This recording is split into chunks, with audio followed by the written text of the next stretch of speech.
ونتوكل عليه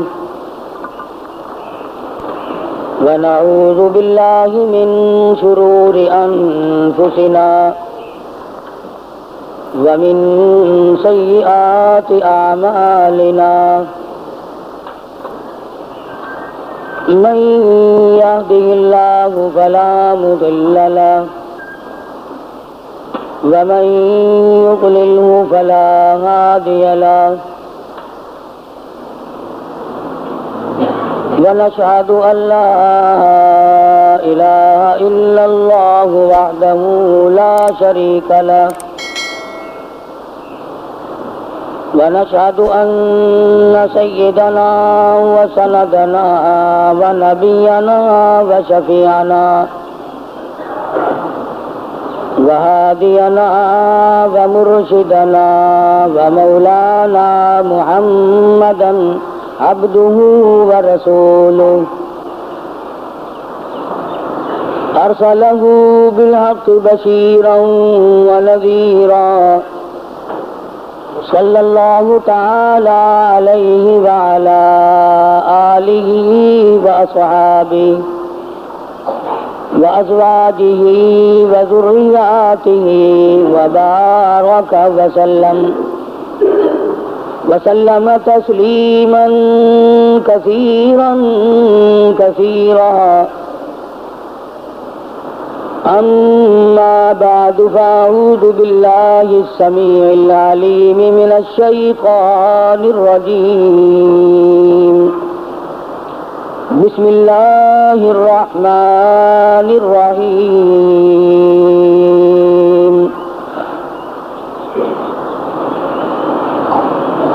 قل إن صلاتي ونسكي ومحياي ومماتي لله رب العالمين لا شريك له وبذلك أمرت وأنا أول المسلمين وقال الله تبارك وتعالى في مقام آخر لن ينال الله لحومها ولا دماؤها ولكن يناله التقوى منكم كذلك سخرها لكم لتكبروا الله على ما هداكم وقال النبي صلى الله تعالى عليه وسلم أنا ابن ذبيحين صدق الله مولانا العلي العظيم وصدق رسوله النبي الكريم ونحن على ذلك لمن الشاهدين والشاكرين والحمد لله رب العالمين اللهم صل على محمد وعلى آل محمد كما صليت على إبراهيم وعلى آل إبراهيم إنك حميد مجيد اللهم بارك على محمد وعلى آل محمد كما باركت على إبراهيم وعلى آل إبراهيم إنك حميد مجيد. گزشتہ جمعے میں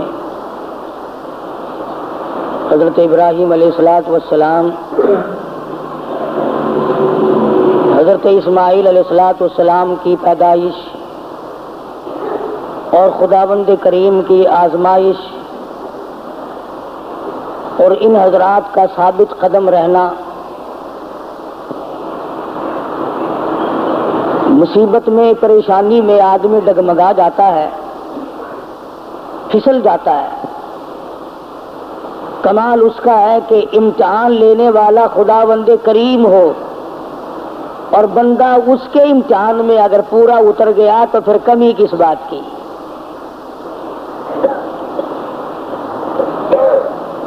مجھے اور آپ کو ہر وقت یہ دعا کرنی چاہیے کہ اللہ پاک آزمائش سے بچائے، امتحان سے بچائے.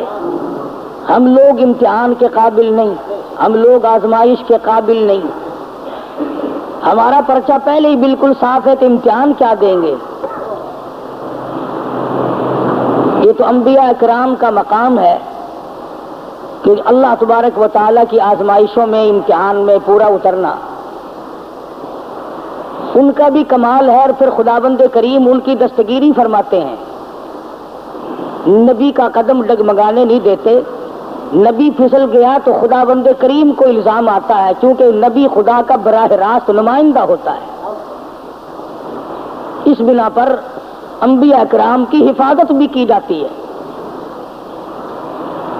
حضرت ابراہیم علیہ السلام پر مختلف آزمائشیں آئیں، مختلف امتحان آئے، خلیل نے سارے امتحانوں کے پرچوں کو صحیح حل کر کے دکھایا۔ اس پر بھی کبھی گھمنڈ نہیں کیا۔ علماء کرام نے لکھا ہے کہ حضرت ابراہیم علیہ السلام سر سجدے میں رکھ کر رویا کرتے تھے کہ الہی مجھ سے جو بھول ہوئی اسے معاف کر دے۔ وہ سب کچھ کرنے کے بعد بھی ڈرتے تھے، اور ہم کچھ بھی نہ کرنے کے بعد بھی نہیں ڈرتے۔ نبی کی ریس تو کسی سے بھی نہیں ہو سکتی۔ نبی کا مقام نرالا اور وراء الورا ہوتا ہے۔ بالخصوص حضرت ابراہیم علیہ السلام نے کمال کر دیا، بیوی اور اولاد کے بارے میں میدان میں چھوڑ دو، گریز نہیں، عشق کی بات ہے۔ جن لوگوں کو خداوند کریم کے ساتھ عشق ہو جاتا ہے، اس کا جب مظہر ہو جاتا ہے تو انتہا ہو جاتی ہے۔ سوچنے والا سوچتا ہی رہتا ہے کہ بنے گا کیا۔ حضرت ابراہیم علیہ السلام کی آزمائش وہاں گھر میں ہوئی، وطن میں ہوئی، چیخا میں ہوئی، فلسطین میں ہوئی، مصر کے بادشاہ کے یہاں ہوئی۔ اس کے بعد بیوی اور بچوں کو میدان میں چھڑوا کر اللہ پاک نے امتحان کیا۔ تمام امتحانوں میں کامیاب ہے ابراہیم علیہ السلام۔ اور جب تھوڑے سے سیانے ہوئے، ہوشیار ہوئے، بچے کی عمر جب تقریباً 8 سال کی ہے، ایسی عمر میں بچہ بہت زیادہ پیارا لگتا ہے، محبوب ہوتا ہے۔ خلیل کے دل میں اسماعیل نے پھر جگہ پکڑی، پھر محبوبیت لوٹ کے آئی۔ اللہ پاک نے پھر فرمایا، خلیل یہ تیرا دل صرف میرے لیے ہے، اس میں کسی کے لیے گنجائش نہیں ہونی چاہیے۔ عرض کیا، میرے پروردگار یہ میرا قلب تو صرف تیرے لیے۔ فرمایا، نہیں نہیں، اسماعیل علیہ السلام کیوں بھی پیار کرتے ہو نا۔ ذی الحجہ کا مہینہ ہے، یہی مہینہ 7ویں تاریخ کو خواب دیکھا، ابراہیم میری راہ میں صدقہ کرو۔ 100 اونٹ ذبح کر دیے، صبح اٹھ کر 100 اونٹ ذبح کیے۔ 8ویں رات کو پھر خواب دیکھا، میری راہ میں کوئی صدقہ کرو، پھر 100 اونٹ ذبح کیے اور غربا میں تقسیم کر دیے۔ ہمیں اگر اس قسم کا کوئی موقع آئے گا تو اللہ میاں نے چڑیا کا صدقہ تو منظور نہیں کیا، ویسے پھر گر کر ہم ککڑی مرغی پہ تو آ ہی جاتے ہیں نا۔ جب بھی صدقہ دینے کی نوبت آئے، بچہ بیمار ہے، پریشانی ہے، کوئی بڑی عورت آ کر کہہ دیتی ہے کہ اللہ کی راہ میں صدقہ کرو، تو زیادہ سے زیادہ ہم مرغے پہ دوڑتے ہیں، کیونکہ تھوڑے پیسوں کا وہی ہے، اور تھوڑے پیسوں میں راضی ہونے والی ذات صرف اللہ کی، اور کوئی نہیں۔ یا زیادہ سے زیادہ بکرے پر پہنچتے ہیں، مگر یہ خلیل ہے جو ایک امر پر 100 اونٹ ذبح کر رہا ہے۔ دوسری رات کو خواب دیکھا تو پھر بھی 100 اونٹ قربان کر دیے۔ 9ویں رات کو پھر خواب دیکھا تو آواز آئی، میں وہ چیز مانگتا ہوں جو دنیا میں تجھے سب سے زیادہ محبوب ہو، سب سے زیادہ جو شے مرغوب ہے اس کی قربانی مانگتا ہوں۔ بس سمجھ گئے کہ اسماعیل علیہ السلام سے زیادہ اس کائنات میں مجھے کوئی پیارا نہیں ہے، اس کی قربانی مانگی جا رہی ہے۔ صبح ہوئی، حضرت ہاجرہ سے فرمایا کہ نہلا دھلا دو، تیاری کر دو، بہت بڑے دوست سے ملانے لے کے جاؤں گا۔ حضرت ہاجرہ نے تیاری کر دی، نئے کپڑے پہنائے، غسل کرایا، تیار کر کے ابا کے ساتھ کر دیا. چپکے سے چھری اور رسی بغل میں دبا لی حضرت ابراہیم علیہ السلام نے. شان نبوت دیکھو کہ عورت ذات مخل نہ ہو جائے، تکلیف پہنچنے پر یہ شاید برداشت نہ کر سکے. قرآن کریم نے عجب انداز کے ساتھ فرمایا، او میرے نبی حضرت محمد الرسول اللہ صلی اللہ تعالی علیہ وسلم فرما دیجئے قل ان صلاتی و نسکی. کالی کملی والے صلی اللہ علیہ وسلم قل کہو، فرما دو، سمجھا دو، لوگوں کو بتا دو، آگاہ کر دو، ان صلاتی و نسکی، میری نماز بھی، میری قربانی بھی. چلو ہم نے مان لیا عبادات کے درجے میں جو ہوں گی وہ اللہ کے لیے ہو جائیں گی، باقی اللہ میاں کے لیے نہیں. فرمایا جس قسم کی بھی نماز ہو میری وہ نماز بھی، اور جس طرح کی قربانی ہو میری وہ بھی. اور حضور علیہ الصلوۃ والسلام کو حکم ہوتا ہے او کالی کملی والے زیادہ وضاحت کر دے ان لوگوں کے سامنے. قرآن کریم میں لوگ پڑھتے جائیں، قیامت تک خبردار ہوتے جائیں، وَمَحْيَايَ وَمَمَاتِي، اور دنیا والوں میرا جینا میرا مرنا للہ رب العالمین، یہ سارے کا سارا اس پروردگار عالم کے لیے ہے جو سارے جہان کا پالنہار ہے.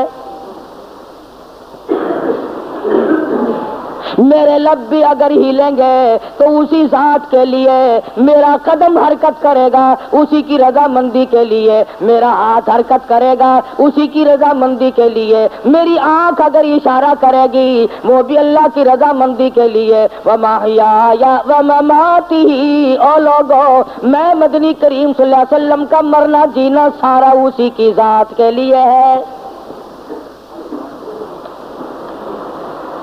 چلو جی نماز بھی اللہ کے لیے، قربانی بھی اللہ کے لیے، آپ کی زندگی بھی اللہ کے لیے، آپ کی موت بھی اللہ کی رضا کے لیے، لیکن کچھ نہ کچھ تو بیچ میں جگہ نکل آئے گی جو ہم غیروں کے لیے کیا کریں گے، مزار والوں کے لیے کیا کریں گے، قبرستان والوں کے لیے کیا کریں گے. فرمایا لا شریک لا، اور دنیا میں رہنے والوں میں محمد الرسول اللہ صلی اللہ علیہ وسلم تمہیں تعلیم دیتا ہوں، میں تلقین کرتا ہوں، میں تمہیں تبلیغ کرتا ہوں، لا شریک لا، اس پروردگار کا کوئی ساتھی اور شریک نہیں.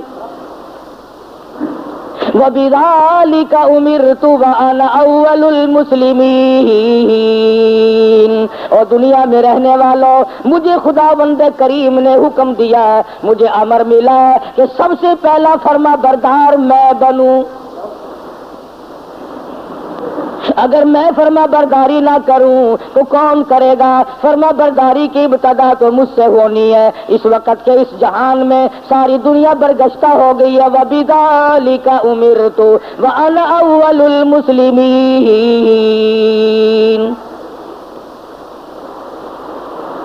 آپ کو یہ مقام کہاں سے ملا؟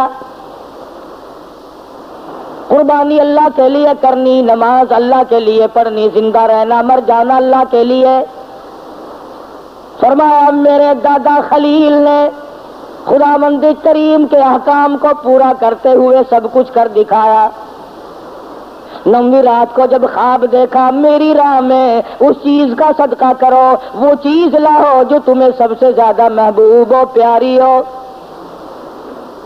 صبح اٹھ کھڑے ہوئے، تیاری کر لی، سمجھ گئے کہ اسماعیل علیہ السلام کی قربانی مانگی ہے اور بات کوئی نہیں. اہلیہ کو نہیں بتایا، عورت ذات ہے پریشان نہ ہو جائے، گھبرا نہ جائے. اسی کو حفیظ کہتا ہے اٹھا مرسل اسی عالم میں رسی اور قبر لے کر پے تعمیل چل نکلا خدا کا پاک پیغمبر. رسی اور چھری تیار کر رکھی ہے. خدا کی قسم کیا نظارے آئے ہوں گے. اسماعیل علیہ السلام کی انگلی ابراہیم علیہ السلام نے پکڑی اور ہزاروں بلائیں لے کر سر پہ ہاتھ پھیر کر حضرت ہاجرہ علیہ السلام رخصت فرما رہی ہیں. تھوڑی دور گئے ہوں گے، شیطان کو بڑی تکلیف پہنچی کہ اگر یہ بات چل نکلی کہ اللہ کو راضی کرنے کے لیے اگر اپنے بیٹے کے گلے پہ چھری چلانی پڑے تو اس سے بھی گریز نہ کرو، تو پھر تو بہت اونچا مقام بن جائے گا انسان کا۔ شیطان آیا، حضرت ہاجرہ کے پاس آیا، بزرگوں والی شکل بنا کے آیا۔ شیطان کو بھی پتا ہے نا کہ لوگ اس شکل سے جلدی دھکا کھاتے ہیں۔ تسبیح ہاتھ میں لے کر، اتنا بڑا سوٹا لے کر حضرت ہاجرہ کے پاس بزرگ بن کر آیا اور کہنے لگا اسماعیل کہاں ہے علیہ الصلوۃ والسلام؟ فرمانے لگی اپنے ابا کے ساتھ گئے ہیں۔ کہاں لے گئے؟ کہ یہ بتا رہے تھے کہ میں کسی اپنے دوست سے ملانے لے کے چلا ہوں۔ کہنے لگا ملانے نہیں گئے اور ذبح کرنے گئے ہیں۔ آج تک کسی باپ نے اپنے بچے کو ذبح کیا ہے؟ کون اتنا شقی القلب ہے جو اپنی اولاد کی گلے پہ چھری چلا دے؟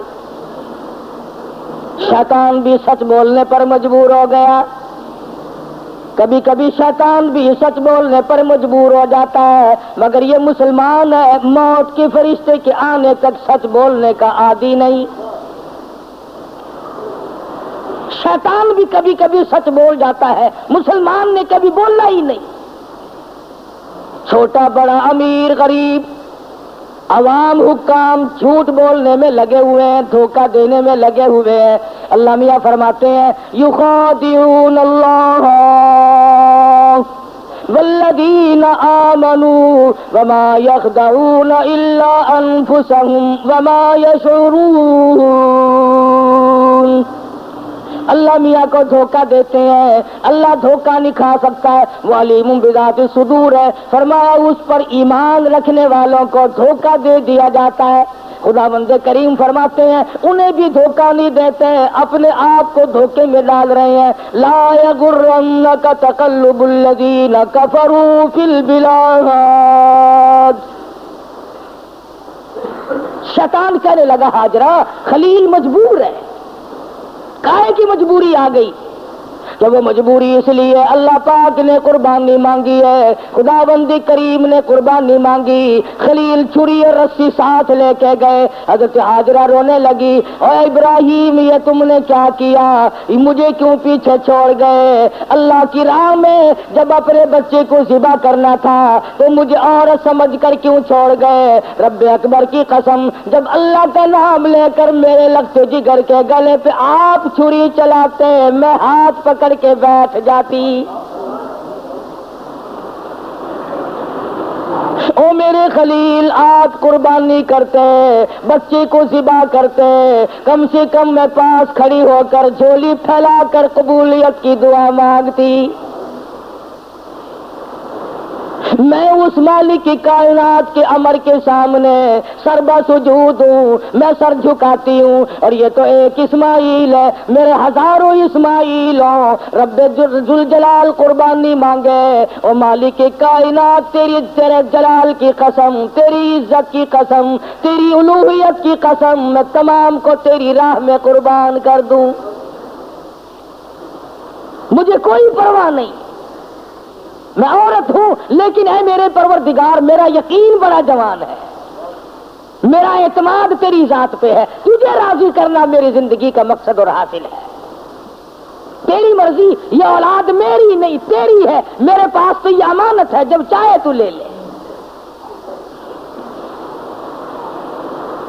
میں اپنی اولاد کو اپنی سمجھتی ہی نہیں، یہ ہے تیری عطا کردہ۔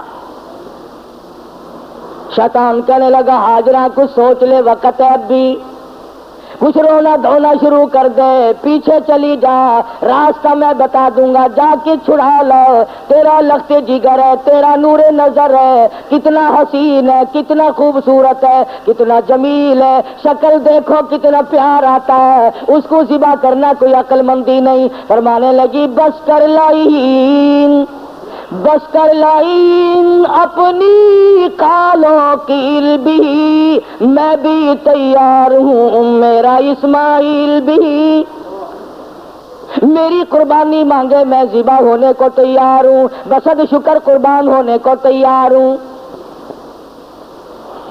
بڑی کوشش کی شیطان نے ورغلانے کی، اور بڑے نکات ہیں ان ایک ایک چیز میں. یہ بھی سوچنے والی بات ہے کہ شیطان پہلے حضرت حاجرہ کے پاس کیوں آیا؟ شیطان سب سے پہلے حضرت حاجرہ کے پاس کیوں آیا؟ وہ اس لیے شیطان کو بھی پتا ہے کہ عقیدے کے بارے میں پھسلنے کے میدان میں عورت مرد کے مقابلے میں کچی ہوتی ہے. عورت کی وجہ سے بڑے بڑے پھسل جاتے ہیں. مرد ہزار صحیح عقیدہ رکھتا ہو، لا الہ الا اللہ محمد الرسول اللہ صلی اللہ علیہ وسلم پر، اللہ کی وحدانیت پر، اللہ کے مشکل کشا ہونے پر، اللہ کے حاجت روا ہونے پر، اللہ کے نظر نیاز کا حقدار ہونے پر مرد کا یقین ہوتا ہے. لیکن عورت جب پریشان کرتی ہے بیچارہ جھک جھک کر ساتھ لگ جاتا ہے. کئی لوگ جانتے تھے کہ پیر سپاہی کا مسئلہ نیرا دھوکہ ہے، لیکن جب ڈنڈا بڑھتا تھا نا، میں جاؤں گی، فلاں گئی ہے، فلاں بھی گئی ہے، فلاں فلاں اچھے اچھے حاجی، اچھے اچھے نمازی، اچھے اچھے اماموں کی عورتیں گئی اور ساتھ تشریف لے گئے خامن صاحب بھی. تجربہ ہے، عورت جدھر کو لے جائے آدمی چل پڑتا ہے. اس لیے شیطان نے سب سے پہلا ہاتھ عورت کے پاس آ کے مارا کہ اگر یہاں سے بات اگر بنی تو یہاں سے بنے گی. اس کا بیٹا ہے، اس کا نور نظر ہے، اس کا لفظ جگر ہے، یہ آنسو بہائے گی، ابراہیم علیہ السلام کا دل کہیں پسیج جائے گا تو بات بنے گی. حضرت حاجرہ کو پھسلانے کی کوشش کی. امام الانبیاء محبوب کبریا حضرت محمد مصطفیٰ صلی اللہ علیہ وسلم پر ایمان رکھنے والی صحابیات نے شیطان کے اس گمان کو وہ رد کیا، شیطان کے منہ پر وہ مٹی ماری. قیامت تک کی دنیا یاد رکھے گی کہ محمد عربی صلی اللہ علیہ وسلم کا دیدار کرنے والی، کلمہ پڑھنے والی عورت کا ایمان کتنا مضبوط ہوتا ہے. حضرت سمیہ رضی اللہ تعالی عنہ بوڑھی عورت ہے، تھر تھر کانپ رہی ہے، تقریباً 70 سال عمر ہے، 70 سال. مکے والوں کو شرم نہ آئی، ہم کس عورت کو تنگ کر رہے ہیں، کس مائی پر ظلم ڈھا رہے ہیں. پکڑ کے لائے. تو نبی کا کلمہ پڑھتی ہے؟ اس نے کہا پڑھتی نہیں، خون کے قطرے قطرے میں بسا رکھا ہے. میری نگاہوں میں وہ بستے ہیں، میرے دل میں وہی بستے ہیں، میرے قلب و جگر میں وہی بستے ہیں. کسی غیر کے لیے کوئی گنجائش نہیں، میرے یہاں صرف انہی کا مقام ہے. حضرت سمیہ رضی اللہ تعالیٰ عنہ کی پیروں میں رسے باندھ کر سارا مکہ اکٹھا ہو گیا. سامنے آیا ابو جہل، کہنے لگا سمیہ بعد آ جا، اپنے بڑھیپے پہ ترس کھا، میں تجھے چھوڑ دوں گا. کہنے لگی کیوں، کیا میرا قصور، کیا میری خطا بتاؤ، میرا جرم بتاؤ. کہنے لگا اس سے بڑا جرم کیا ہے، تو زبان سے کہتی ہے لا الہ الا اللہ محمد الرسول اللہ صلی اللہ علیہ وسلم، یہ تھوڑا جرم نہیں. کہتی ہے اس کے سوا ہے کوئی نہیں، زمین میں، زماں میں، مکی میں، مکان میں، آسمانوں میں، زمینوں میں، دریاؤں میں، سمندروں میں، عرش عظیم پہ، ہر آدمی کے قلب و جگر میں اس کے سوا کوئی نہیں. کہتی ہو نا؟ فرمایا ہاں کہتی ہوں کہ یہ تجھے چھوڑنا پڑے گا. کہنے لگی چھڑانے والے کبھی سے مر گئے، کبھی سے مر گئے. دیکھو ایمان ہو تو ایسا ہو. میر تو کہہ لیتے ہیں نا وہ جی مجبوری کے وقت میں بندہ مجبور جو ہو گیا. یہ سمیہ مجبور نہیں، کافروں کی حکومت ہے، کافروں کا شہر ہے، کافروں کی برادری ہے، سارا جہان کفر سے بھرا ہوا ہے. ایک 70 سال کی بوڑھی عورت اپنے ایمان پر مضبوطی کے ساتھ جمی کھڑی ہے. دھکا دیا جاتا ہے، اٹھ کھڑی ہوتی ہے، اپنے ایمان کا سودا نہیں کرتی. بالآخر ابو جہل کہنے لگا میں تجھے چیر کر ٹکڑے کر دوں گا یا بعد آ جا. حضرت سمیہ کہنے لگی اب کمینے چلا جا میری آنکھوں کے سامنے سے، تو مجھ سے یہ امید نہ رکھی، میری کمزوری کو نہ دیکھ، میرے بوڑھیپے کو نہ دیکھ، میری ضعیفی اور ناتوانی کو نہ دیکھ، بلکہ میرے ایمان کو دیکھ. یہ مکے کے پہاڑ اپنی جگہ سے ٹل سکتے ہیں، رب ذوالجلال کی قسم میرے ایمان میں رائی کے دانے کے برابر بھی فرق نہیں آ سکتا، نہیں لا سکتا کوئی فرق. سمیہ کے چیر کر ٹکڑے تو کر دیے، مگر حضرت سمیہ نے ایمان کا سودا نہ کیا. ہر سال یہ دن آ کر مسلمانوں کو توحید باری تعالیٰ کا سبق پڑھا جاتا ہے. اثار و ہمدردی اور قربانی کا سبق آموز درس دے کے جاتی ہے یہ عید الاضحیٰ بقرہ عید۔ حضرت ہاجرہ کے یہاں سے شیطان اپنا سا منہ لے کر واپس ہوا کہ یہاں تو کوئی بات نہ بنی۔ پھر حضرت اسماعیل علیہ السلام کے پاس آیا کہ یہ بھی بچہ ہے، اگر رونا دھونا شروع کر دے تو کوئی بات بنے گی؟ کہنے لگا بیٹا کہاں چلے؟ کہ ابا کے ساتھ جا رہا ہوں۔ کہیں لے کے بھی چلے ہوں گے کہ جی کسی دوست سے ملانے کے لیے لے کے جا رہے ہیں۔ اس نے کہا ذبح کریں گے؟ اس نے کہا بدبخت آج تک کسی باپ نے اپنے بچے کو کبھی ذبح کیا کہ نہیں کیا تو نہیں، پھر مجبور ہوا۔ یہ مجبور ہے، اللہ پاک کا حکم ہے، اللہ کا امر ہے۔ حضرت اسماعیل علیہ السلام نے بھی یہی جواب دیا، کمینے دفع ہو جا، تو شیطان ہے، مجھے ورغلانے آیا ہے، مجھے پھسلانے کے لیے آیا، مجھے بہکانے کے لیے آیا۔ کہاں میرا مقدر اللہ کا نام ہو، میرے گلے پہ چھری چلے، میں اس کے لیے بڑا راضی ہوں۔ میرا مقدر کہاں، پروردگار عالم میری قربانی مانگے اور مجھے ذبح کیا جائے۔ وہاں سے بھی اپنا سا منہ لے کر کے واپس ہوا۔ حضرت ہاجرہ نے بھی کنکریاں پھینک کے ماری، حضرت اسماعیل علیہ السلام نے بھی کنکریاں پھینک کے ماری، وہاں سے غائب ہو گیا۔ پھر حضرت ابراہیم علیہ السلام کے قریب آیا اور کہنے لگا ذرا عقل کرو، ہوش کرو، بوڑھے پے کی اولاد ہے، اکلوتا بیٹا ہے، کتنا خوبصورت نور نظر ہے، کتنا حسین لخت جگر ہے، اور 100 اونٹ قربان کر دو مگر بچے کے گلے پر چھری نہیں چلایا کرتے، یہ کوئی دینداری نہیں، یہ تو بہت برا عمل ہے۔ خواب کی بات ہے، شاید آپ کی سمجھ میں نہ آئی ہو، یوں ہی اپنے بچے کو ضائع کر بیٹھو گے اور شیطان انگلی کا اشارہ کرتا ہے، دیکھو حسین کتنا ہے، خوبصورت کتنا ہے، اور کیوں نہ ہو جس کی پیشانی میں، جس کی صورت میں امام الانبیاء محبوب کبریا حضرت محمد مصطفیٰ صلی اللہ تعالی علیہ وسلم کی نور نبوت ہوگی، وہ کتنا حسین ہوگا۔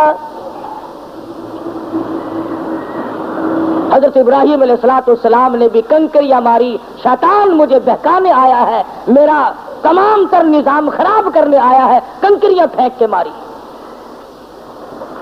وہاں سے بھی غائب ہو گیا۔ بڑا پریشان ہے کہ اب کروں کیا؟ اگر یہ قربانی والا سلسلہ چل پڑا تو یہ تو بڑا دیر پا رہے گا، اور لوگ اپنا مقام بناتے چلے جائیں گے اللہ جل شانہ کو راضی کر کے۔ چنانچہ حضرت ابراہیم علیہ السلام جب ایک پہاڑی پہ پہنچے مینا میں، تو سوچا کہ میں کروں گا تو وہی جو اللہ نے حکم دیا ہے، جو خداوند کریم کا امر ہے مجھے کرنا تو وہی ہے، مگر کم سے کم میں اپنی آل اولاد کو دیکھوں تو صحیح، ان کی کیا فراست ہے۔ ابراہیم علیہ السلام نے اپنے بیٹے کو سامنے بٹھا لیا، اور قرآن کریم نے جو باپ بیٹے کی پیاری پیاری گفتگو ہوئی، جو بیٹی میں نے ایک خواب دیکھا ہے، میں نے ایک سپنا دیکھا ہے، میں نے اللہ میاں کا ایک اشارہ پایا ہے، خداوند کریم تیری قربانی مانگتے ہے اور میں قربانی دے رہا ہوں، تیرے خون میں اپنے ہاتھ ڈبوئے بیٹھا ہوں، تیری کیا صلاح ہے؟ کہتا پہاڑی پر سے دیا آواز اسماعیل ادھر آؤ، یہاں آ کر خدا پاک کا ارشاد سن جاؤ، یا بنی انی ارا فی المنام انی اذبحک فانظر ماذا تری۔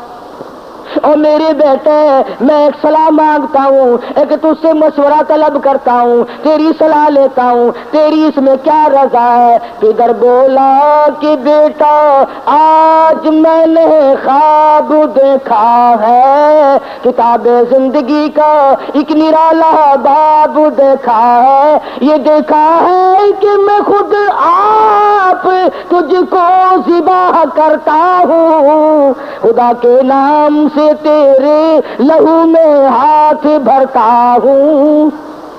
اللہ کا امر ہے، اللہ کا فیصلہ ہے، خدا بند کریم نے تیری قربانی مانگی ہے، میں اللہ کے نام پر تجھے ذبح کر رہا ہوں۔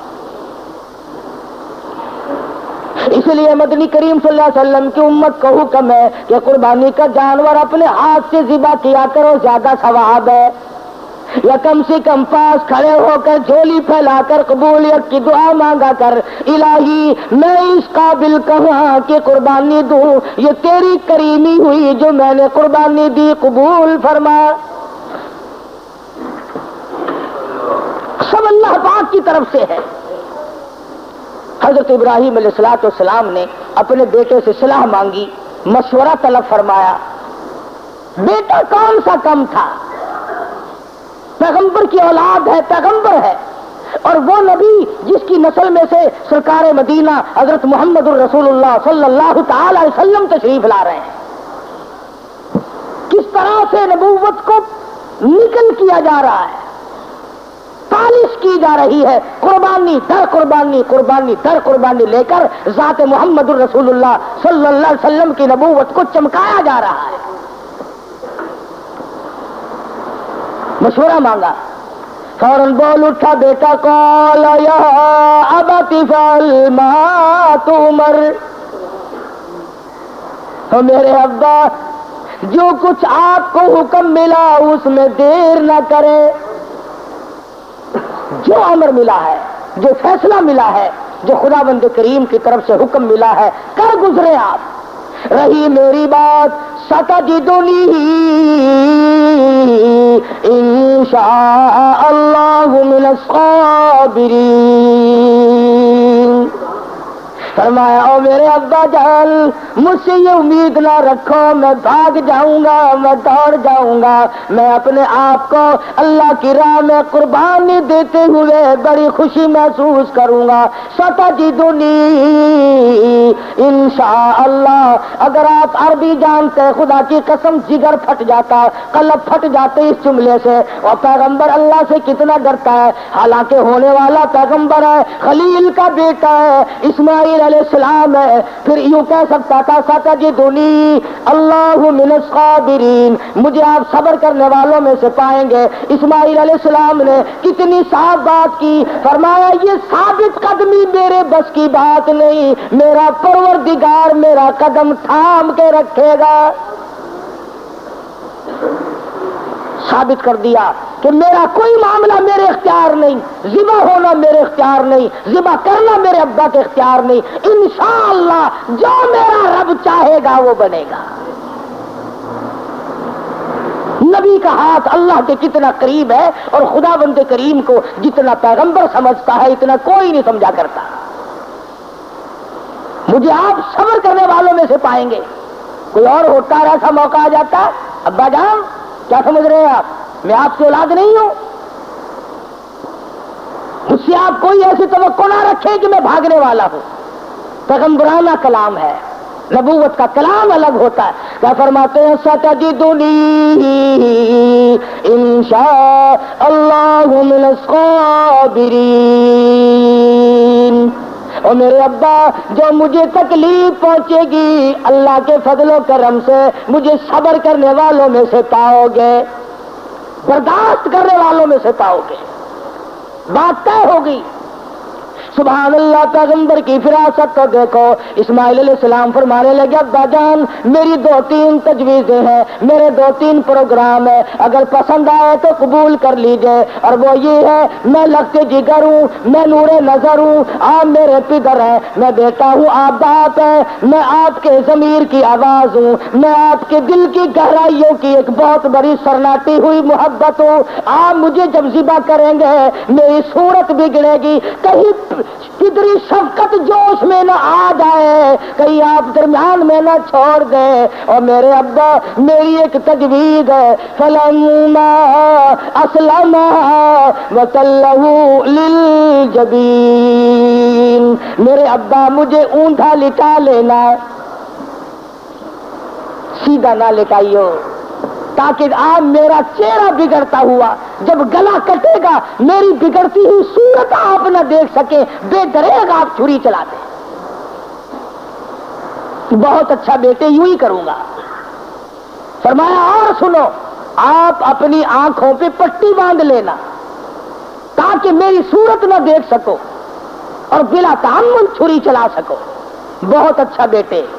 اور تیسری بات میں تو اسماعیل علیہ السلام نے حد کر دی، لوگوں ہمیں اللہ پاک ان پیغمبروں کے صدقے میں معاف کر دے تو بہت بڑی بات ہے، بہت اونچی بات فرمائی اسماعیل علیہ السلام نے۔ فرمانے لگے میرے ابا میرے ہاتھ پیروں میں رسی ڈال دینا، اللہ کے نام پہ ذبح ہوتے وقت کوئی حرکت نہ کر سکوں، ہلنے نہ پاؤں، میرے ہاتھ پاؤں نہ آڑے اڑ جائیں۔ ادب بھی ہے میرے ابا میرا ہاتھ پیر آپ کو لگ نہ جائے تڑپتے ہوئے، کہیں آپ کی بیعت بھی مجھے مار نہ ڈالے۔ وہ ذبح ہوتے وقت اپنے ہاتھ پاؤں کو باپ سے بچاتا ہے، ہم باپ کے سر پہ جوتے مارتے ہیں۔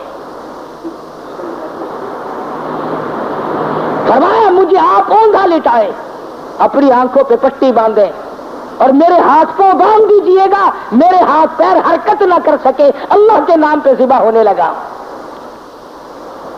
مان لی گئی بات، ٹھیک ہے یہ تینوں تجویز ہے بیٹا، مجھے بڑی پسند آئی اور میں ان تینوں تجویزوں کو سنبھالتا ہوں۔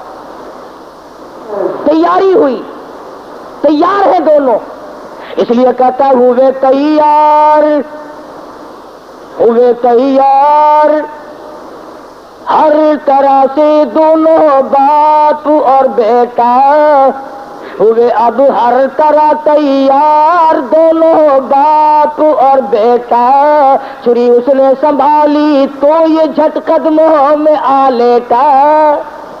اسماعیل علیہ السلام کو ابراہیم علیہ السلام پکڑنے نہیں گئے، وہ دوڑتے نہیں پھرے، ادھر انہوں نے چھری تیار کی، ادھر آواز دی اسماعیل آؤ اللہ کے نام پہ ذبح ہونے کے لیے۔ اسماعیل علیہ السلام ابا کے قدموں میں خود بخود لیٹ گئے۔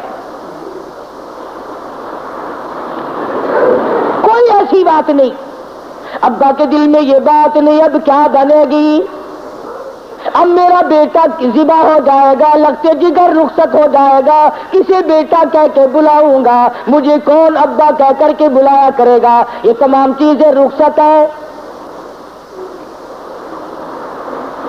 کسی قسم کی پریشانی نہیں، نہ بیٹے کے دل میں ہے نہ باپ کے دل میں ہے، دونوں خوش ہیں، اللہ راضی ہو جائے۔ بالکل بے دھڑک اسماعیل علیہ السلام کے سینے پر گھٹنا رکھا ہے، پچھاڑا اور گھٹنا سینے معصوم پر رکھا، چھری پتھر پہ رگڑی ہاتھ کو حلقوم پر رکھا، سینے پہ گھٹنا رکھ لیا، گلے پہ ہاتھ رکھ لیا، آسمانوں میں فرشتوں کے رونے کا کوہرام مچ گیا، اے پروردگارو بے نیاز ذاتی یہ کیا بننے والا ہے، یہ کیا ہونے لگا ہے، ہم نے اس قسم کا ماجرا آج تک نہیں سنا، آج تک نہیں دیکھا، تیری راہ میں تیرے نام پہ آج کے بعد لخت جگر ذبح ہونے لگیں گے، یہ ذبح ہو رہا ہے۔ اسے پروردگار عالم کی طرف سے آواز آئی، او چھری خبردار اگر ایک بال بھی کاٹا، خبردار اگر بال کاٹا جہنم میں جلنا پڑے گا۔ چھری چلا رہے ہیں، چھری چلتی ہے کاٹتی نہیں۔ اسماعیل علیہ السلام نے کہا ابا زور سے چلاؤ، میرے بیٹا میں تو چلا رہا ہوں چلتی نہیں ہے، میرے ہاتھوں کو خون لگا نہیں، میں انتظار کر رہا ہوں۔ واہ اسماعیل علیہ السلام تیری دانائی پر قربان ہو جاؤں، فرمایا ابا ذرا ٹھہرو، شاید اللہ پاک کو میری تجویز میرا بنایا ہوا ہیلا مسیلا منظور نہیں، مجھے سیدھا لٹاؤ، آپ اپنی پٹی کھول دو، شاید مالک کائنات کو یوں منظور ہو، باپ بیٹے کی نظر بھی ملے، چھری بھی چلے۔ بیٹا باپ کو تڑپتے ہوئے دیکھے، بیٹا باپ کے ہاتھ کو گلے پر چلتا ہوا دیکھے، چھری بھی چلے، نظر بھی ملے، محبت بھی مچلے، ارمان بھی نکلے، شادی منظور ہو۔ اسماعیل علیہ السلام سیدھے لیٹ گئے، ابراہیم علیہ السلام نے پٹی اتار دی، ہاتھوں کی رسیاں بھی کھلوا دی، شاید اللہ کو یوں منظور ہو میری راہ میں قربان ہونے والے تڑپ تڑپ کے جان دے دے۔ چھری چل رہی ہے، کاٹتی نہیں ہے، کاٹے کیسے؟ امر الہی جو نہیں، خدا نے جو منع کر دیا، وہ چھری اپنے وقت پر ایک بال نہیں کاٹتی۔ آج میں اور تو ہیں جو اللہ کے امر کے خلاف ساری زندگی بسر کرتے ہیں۔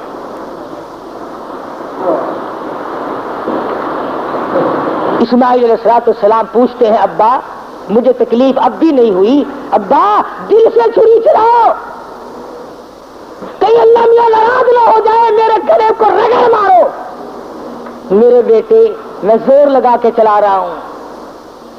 فرمانے لگے، ابا جان ایک ترکیب اور میری سمجھ میں آئی، چھری کی نوک میرے گلے پہ رکھ کر نبوت کا سارا وزن ڈال دو، چھری کی نوک میرے گلے پہ رکھ کر نبوت کا سارا وزن ڈال دو، اس طرح سے ذبح ہو جاؤں گا۔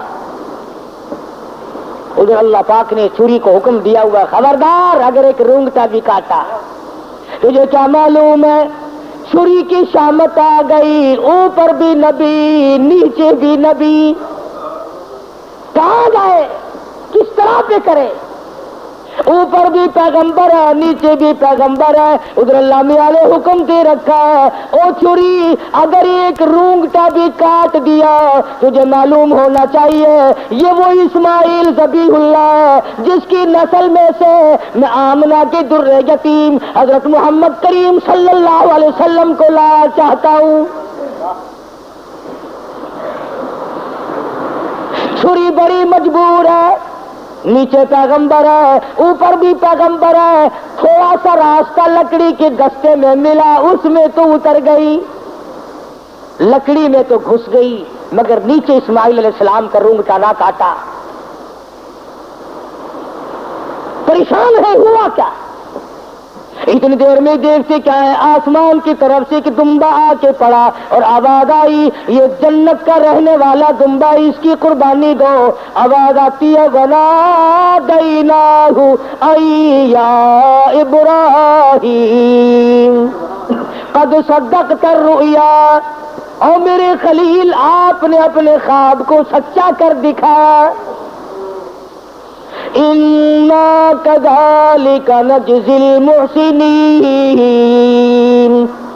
ہم نیکی کرنے والوں کو یوں ہی بدلہ دیا کرتے ہیں۔ وَفَدَيْنَاهُ بِذِبْحٍ عَظِيمٍ، یہ دمبا آیا ہے، اس کی قربانی دو۔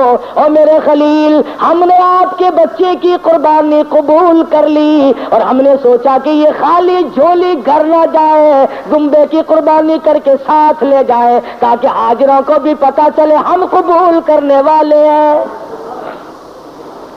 إِنَّ هَذَا لَهُوَ الْبَلَاءُ الْمُبِينُ، یہ بہت بڑی آزمائش تھی، یہ بہت بڑا امتحان تھا۔ اللہ میاں فرماتے ہیں، او میرے خلیل تو امتحان میں پاس ہے۔ بعض لوگ کہہ دیا کرتے ہیں، جی پیغمبروں کو پتا ہوتا ہے کہ یوں انجام ہوگا۔